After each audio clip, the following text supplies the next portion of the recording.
welcome back to the second segment, episode 192, Sold with Updike Pugh. I'm Jeff Updike. I'm Weston Pugh, and what are we going to talk about in the second half today? Today we're going to talk about comparing 2008 to 2022. Those are two completely different years. They are, and the reason that we wanted to talk about it was because we're hearing the media talk about the real estate bubble. We're talking about housing. The new contracts are down 63%, and it's all relative. So if you were to take and actually want to go all the way back to 2008, there's a movie that is perfect for you, and it's called The Big Short. It is. I think I've watched this movie 3 times, and I can't tell if I get more sad or more angry each time I watch it. Totally. It's a great movie, though. If you need 2008 explained to you, this movie will do a great cast of characters. Watch it more than once, and it really is disheartening. So the big point that we wanted to talk about this time was to compare what were the market issues like in 2008 that helped lend itself to being such a real estate recession. Yep. And one of the first ones we'll show is on this first slide, and this talks about the supply of home is nothing like it was last time. Absolutely nothing like this. So I actually was in new home sales at this time, and new home sales, we had inventory everywhere. We always had probably 3 to 4 starts that were just for inventory. And because of this, when the downturn happened, we got caught with a ton of inventory. And that inventory we couldn't offload. Banks were calling on the notes. And it just began to really, it was the perfect storm, because that and the mortgage is really just began to circle the toilet. And what do we have right now as far as inventory? Well, the inventory right now we've got is about 3 months worth of inventory. And that really, and we can say 3 months for Dallas, but I think that if you were to take and drill it down and go into a zip code like 75229, where I live, or 75209 where you live, these zip codes might even have fewer than 2 or 3 months worth of inventory online.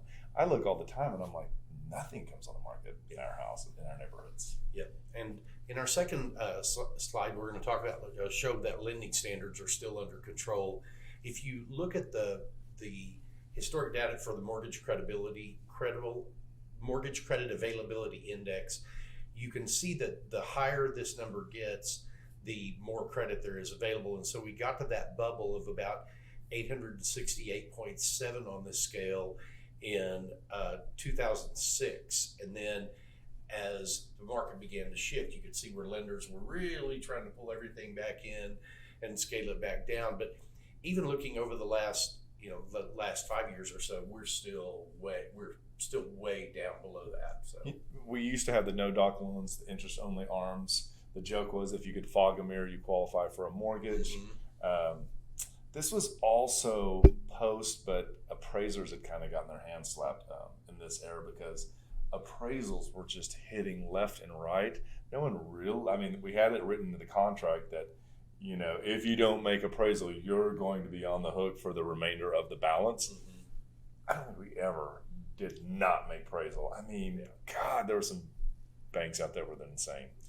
And the last slide we wanted to point out today is to talk about the foreclosure activity.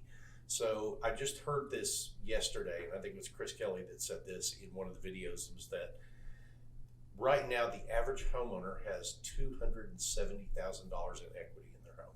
And we can attest to that, because we have sold clients' houses that have only owned them for 2 and 3 years.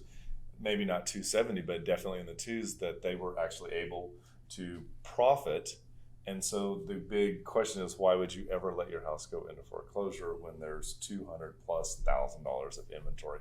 And we've even said that, spread that across the nation, and they said that there's approximately $27 trillion in homeowner equity before. Unheard of. Whereas on 2008 and 9, everyone was leveraged. It was the big Phoenix.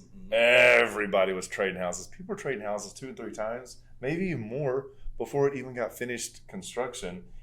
Developer didn't know who was going to show up at the closing table, because it had been sold so many times. Yeah.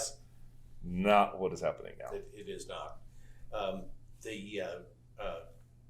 of the other things I was going to talk about was that, with the foreclosure number that being so low right now, that we're seeing like historically low foreclosure now. I meant to go look. You asked me to look up what it was in Dallas County over the last year, but in the last really just year to date, there have only been 151,000 foreclosures posted nationwide. 151,000?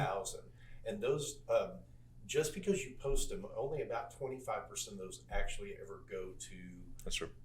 that type of sale. Yep. And so if you see in our chart where in 2010 there were 2.9 million foreclosures that year, you can see why all of that inventory was really creating a big problem. Huge problem. So again, I don't know how many they had in Collin County, but I bet for like 3 years they probably had 150 just in Collin County of foreclosures. Probably. And now it's nationwide. So yes, huge difference in times. Therefore, the wrap is there really is no bubble, and prices may soften a bit, but they're really not going to drop right now. They're really not. And it is still a great time to buy a home. The mortgage rates are still incredibly low. I think we were talking to someone the other day, and they were being quoted 4.75%, 5% still. So those numbers are still out there. Also, gosh, why did my mind just go blank? Well, we hope that you found this helpful. It's a lot of information. And if there's an area of Dallas that you're interested in, let us know. We can pull this information for you and help you out with that. And just remember, we want to be your realtors for life. When you're ready to talk real estate, you can reach us online, by phone, or by text at 214-377-2223. And remember, we want to be your realtors for life.